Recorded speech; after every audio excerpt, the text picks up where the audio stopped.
Hello. I was thinking about wellness and well-being today and how there are different things that we often forget to consider as medicine. You know, one of those things is tea. I think tea is most certainly medicine, and all the different herbs that you can make tea out of. But I also think that stories can be medicine. If you combine the two, tea and stories, wonderful, magical, those are the words that come up in my mind. And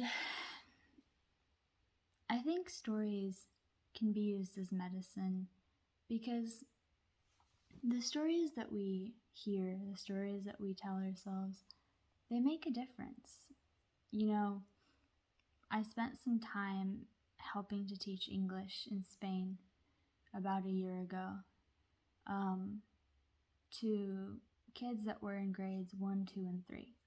And it made me really realize how, especially for kids, they hear stories and they take them more or less as truth. They use stories as examples. They learn from stories, about how to live, about how to act. They repeat the words that they hear in stories, the phrases, the funny parts, the, meaningful parts. And it really, really makes me think, is it not the same as we get older? Sometimes the stories come in different forms. They might be stories from the news. They might be stories that we hear from our friends. But, some of us, I don't know how much me included, read books. Sometimes I do, sometimes I don't.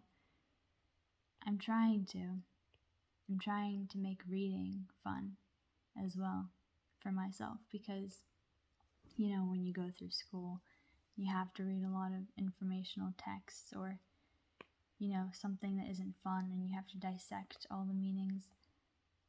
Sometimes I like dissecting all the meanings, and sometimes I just want to read a book for fun and let my imagination, play out all the images and scenes and everything.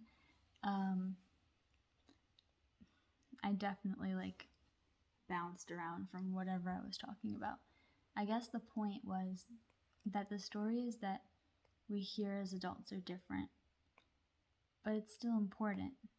We might not be as visible, in our lives, how the stories that we hear impact us, but I'm pretty sure they still do. Just like the stories that we hear, matter, so do the words that we say, because they're also stories, Yeah, I guess that was my main point. It isn't a fully formed thought. It is just a bunch of thoughts kind of floating around. But the point is, I want to read you a story that I wrote. And sometimes when I write stories, I do keep this idea in mind of stories as medicine. So some of the stories that I write have this first sentence to explain who the story is for, what the story is for. And this first one that I would like to share, which is one of the oldest ones that I've written, it's called A Midnight Rainbow. And the first line is, if you need to escape from the chaos of the moment, here is the story. And, maybe librarians are doctors in a sense of, if they know a person really well, they know what book that person needs to read. Some books are great for broken hearts, as a general idea. Some books are great for hope. Some books are great for, courage or bravery or, jumping into action, or finding more joy in life, letting go of something being too serious, you know? So,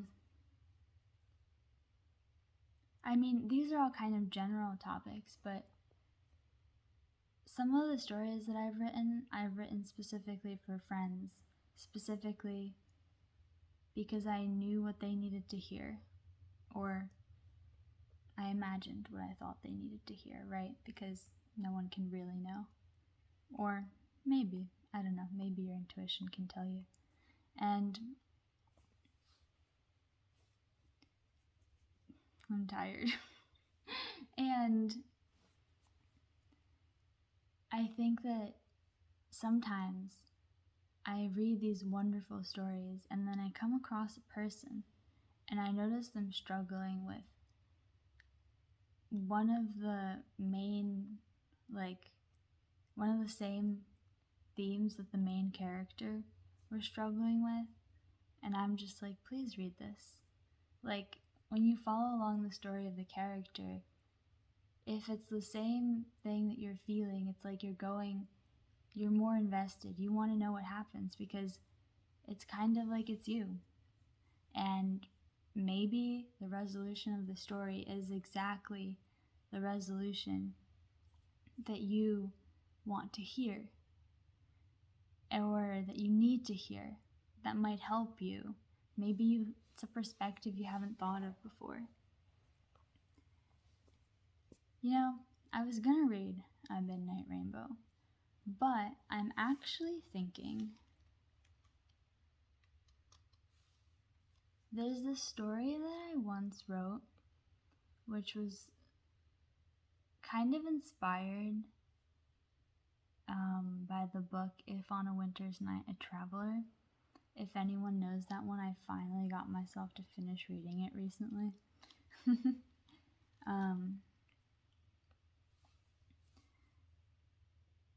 But I guess I have this story which is called If on a Summer's Day a Writer.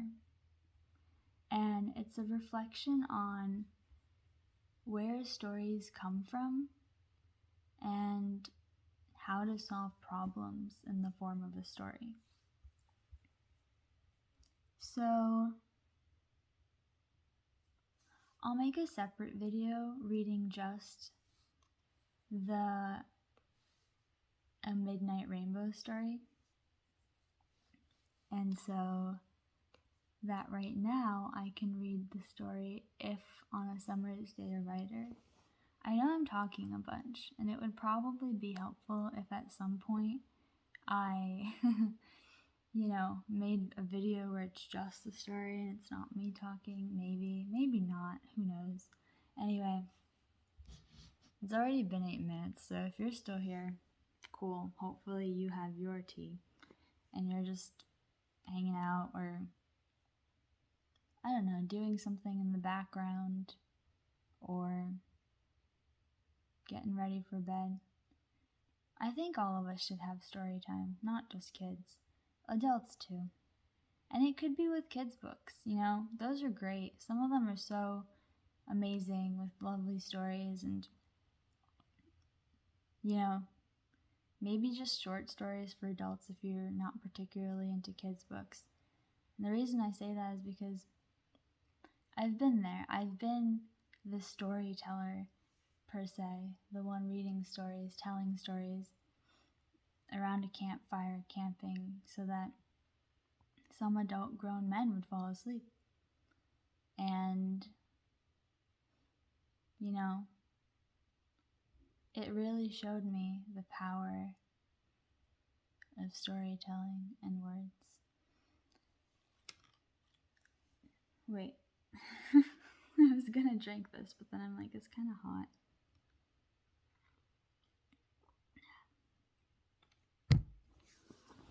So, I got my computer because my story is on it, so that's why you'll see it. Maybe, let me turn off the light a little bit so that There's nothing to see here. You can just focus on me reading the story, and I'm gonna go turn off the light.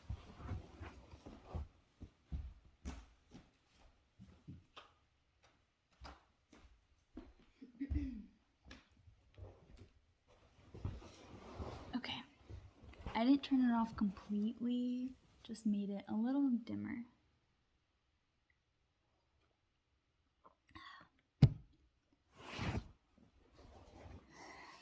Alright, I'm cozy. Hope you're cozy. And let's do this.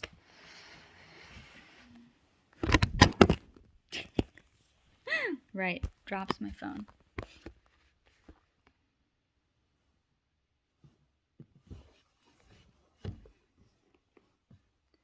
If on a summer's day, a writer. She entered the garden when it was in full bloom. The small gate opened without a creak, yet 3 butterflies flew from their perch on the ground, startled. She took her first step inside. There was a tree on her left, its bark patterned in tiny diamonds, its leaves coming together to form the shape of a bouncy cloud. A few vines hung from the tree's branches. The scene evoked the visual of rain drawn by a child in a picture featuring one single green cloud. The rest of the garden was full of grass. Flowers. Oh, can I restart this? Sorry. Okay. One more time. We got this. If on a summer's day, a writer.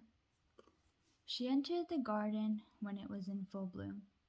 The small gate opened without a creak, yet 3 butterflies flew from their perch on the ground, startled.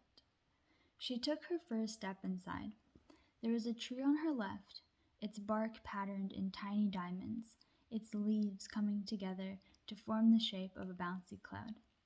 A few vines hung from the tree's branches. This scene evoked the visual of rain drawn by a child in a picture featuring one single green cloud.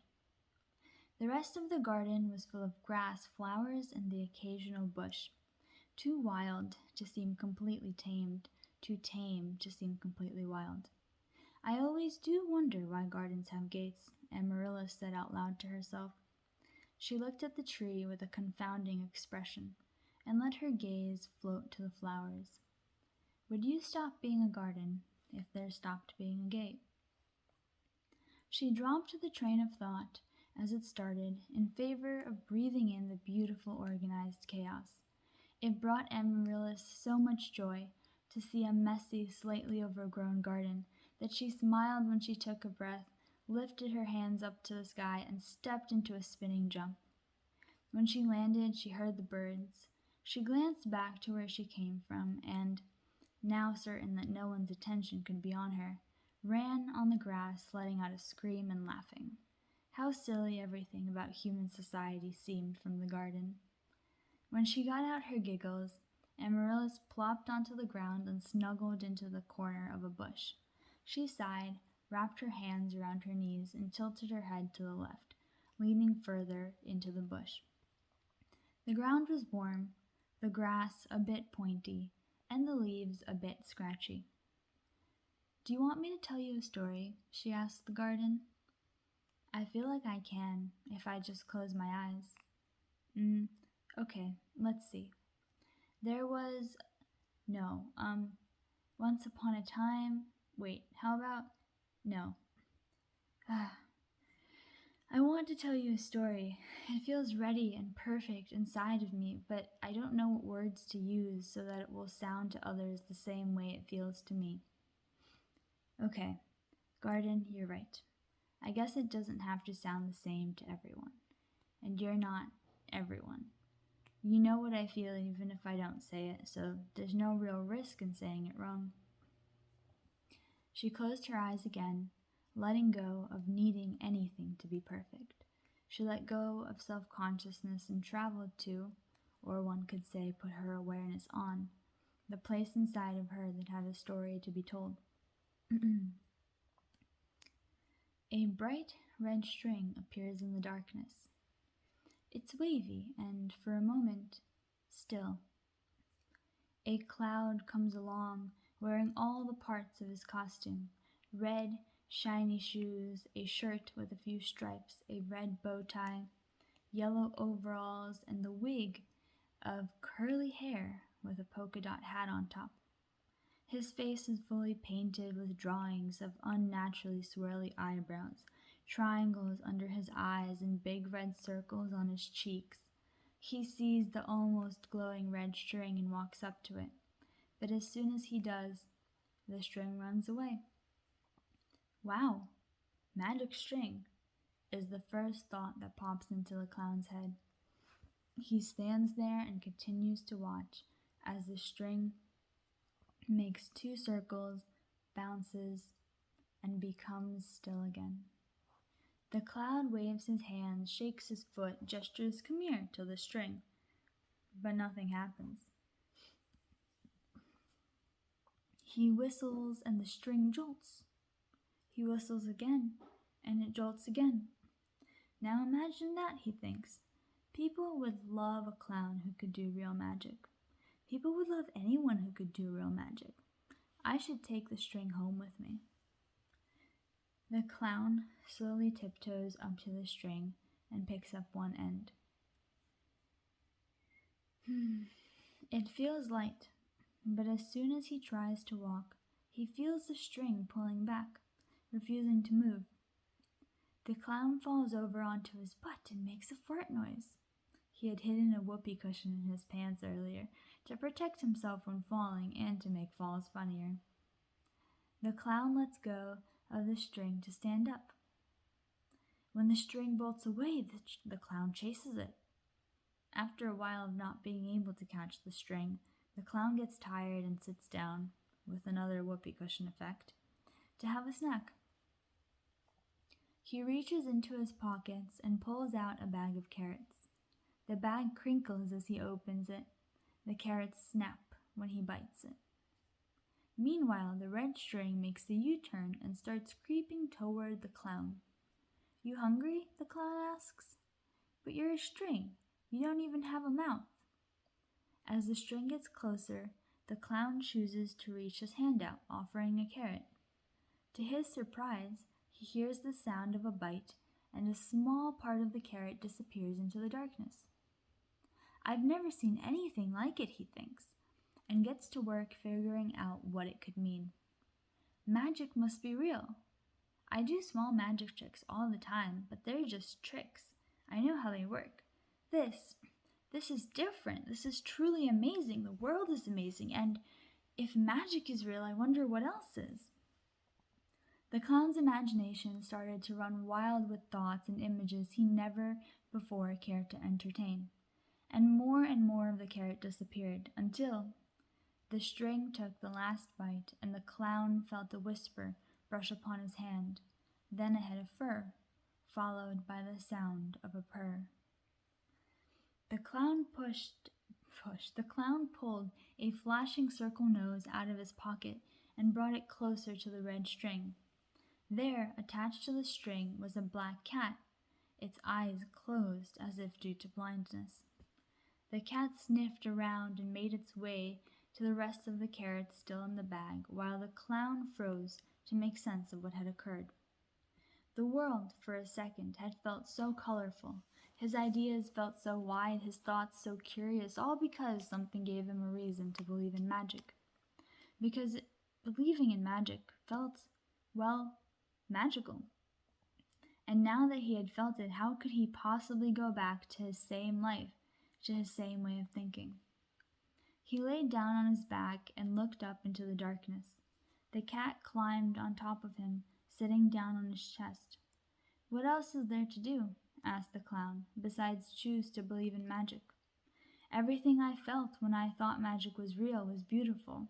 I don't want to go through life never having felt that again. Do I really need proof to believe in magic?" The clown petted the cat and felt the name tag attached to its collar. When he took a closer look, he saw the name tag read, Magic. The clown laughed. All right, universe, you got me. I believe magic is real. And that's the end of the story, said Amaryllis, opening her eyes. What'd you think? Yeah, I know. Maybe it makes more sense to make the main character a magician rather than a clown. But for some reason, or not for some reason, when I closed my eyes, I saw a clown. You know, Amaryllis continued, I don't know where that story came from. Stories come from somewhere, right? But I just closed my eyes and boom, a story appeared out of nowhere. From her corner in the bush, Amaryllis looked out into the garden, not really focusing on anything, trying to figure out where the story came from. But the sensation slowly faded away until Amaryllis lost it and was suddenly aware again of the sights and sounds of the garden, of the pointing grass and the scratchy leaves. Well, now I don't even remember the details of the story I told you. How am I supposed to close my eyes to see a story and write it at the same time so that one day others can read it? She picked up a stick and started drawing shapes in the dirt. She drew a triangle, then a spiral, then a snail. When she looked up, on a rock a few feet away from her, crawled an actual snail. That's funny. Amaryllis got up and shook pieces of grass off her dress. She bowed to the garden, to the spirits of the garden, thanked them for spending time with her, and followed the path back to her house. She walked in through the door that led to the library. Her mother Lily and her mother Amber were sitting on the rug, taking turns reading to each other from a book, If on a Winter's Night a Traveler. Her baby brother was asleep in a crib nearby, and Amaryllis could hear her wacky uncle striking up a conversation with the cook about inventing salt shakers that hung from the ceiling. Amaryllis walked into the kitchen and saw that her favorite neighbor Sophie was there. She ran up to Sophie and gave her a hug. Can I tell you something later? Amaryllis asked Sophie. Why don't you tell me now, while I roll out this dough for the empanadas? Don't worry about your uncle and the cook. They're too busy talking about the mechanics of pulleys and salt shakers to listen. So Amaryllis told Sophie about her time in the garden, how she made up a story, didn't know where it came from, and now couldn't totally remember it either. She shared how she felt stuck. She just didn't know what to do to be able to see a story with her eyes closed and write it at the same time. I'll tell you what, said Sophie, after listening attentively. Sometimes, when you don't know what to do, you can write a story where the main character is facing the same challenge as you. Then, keep writing and see what they do. But how can the main character know what to do if I don't know what to do, and I'm the one writing what the main character is doing, countered Amaryllis. Did you know there was going to be a clown in your story with the red string before he showed up there? Asked Sophie. No, said Amaryllis. That's how, said Sophie. If it doesn't work, it doesn't work, but why don't you try and let me know how it goes? For now, want to help me finish making the queso y cebolla empanadas? Okay, Amaryllis nodded. And that's how the story, The Red String, was written. The end. Now, I guess I have a question. Do you get it? Do you get that I had a story I wanted to write, and that when I closed my eyes, I could see a story, and I didn't know how to be able to write with my eyes closed at the same time. So I wrote a story where a character closed her eyes instead of me, and she saw the story instead of me. And so I was able to write the story, The Red String, that way, which I do have as its own separate story. It's a reflection on the belief in magic. And yeah, just, do you get it?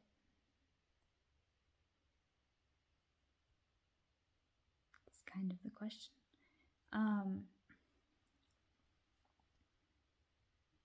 Yeah, while we're here, how about I read you the A Midnight Rainbow story as well. A Midnight Rainbow is a story that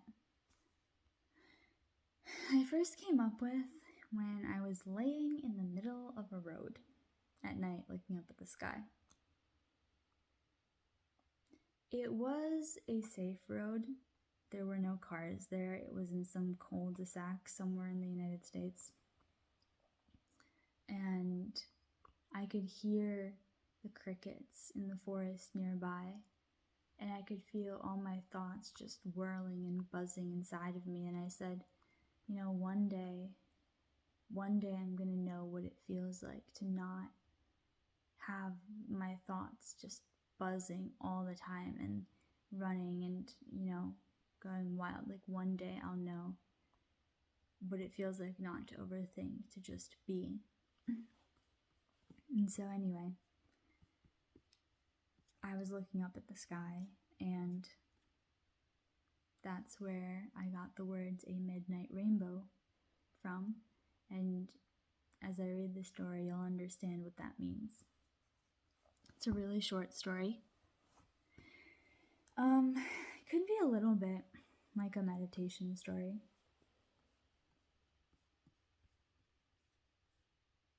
Ready? Okay. A Midnight Rainbow.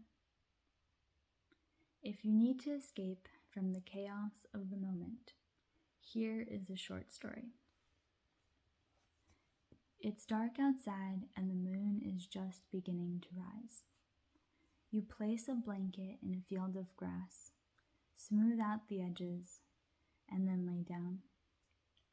A faint breeze blows through your hair and rustles the grass underneath your fingertips. With nowhere to go and nothing to do, you take a deep breath in and a long breath out.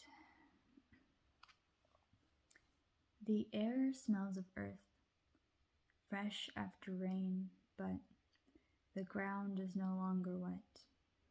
A few crickets awaken and chirp to the rhythm of the swaying grass and the twinkling stars.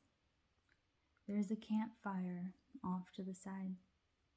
It crackles gently and you feel the slightest touch of warmth from its flame. There are no harmful creatures and no cars or buildings to serve as distractions. A cloud, gray and wispy, takes its place among the stars, floating towards the moon.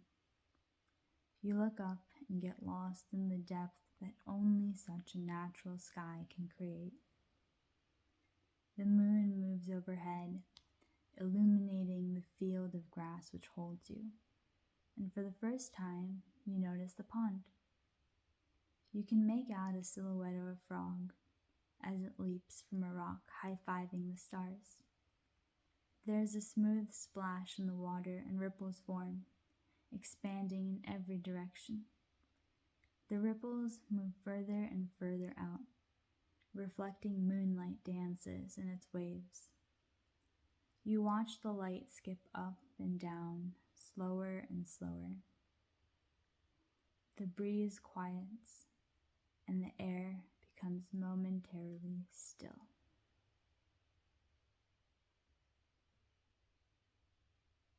The campfire grows stronger and warms you ever so slightly more. You take another deep breath and a long sigh out, letting go of the day. Your eyes follow the singular cloud as it reaches the moon. At first, the moon shines through, brightening a ring of curves. Then, as rays of light from the moon pass through beads of rain in the cloud, a rainbow forms. It's rare to see a midnight rainbow, harder to come across than a pot of gold. There it is, and there you are, alone with it for a brief moment, until the cloud moves on. Taking your deepest breath yet, feeling the quiet finally settle in, you smile, content, having met the rainbow of the night. It stays with you forever. I know, because I've met one.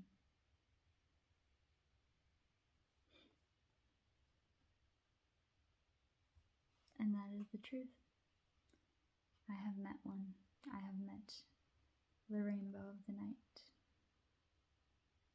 And I wish for you to one day see one as well. So, yeah. Thanks for joining me. I feel myself having slowed down and become more grounded just from reading the story. How you read it matters.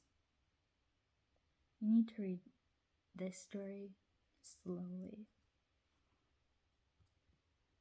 and really just imagine. Yeah.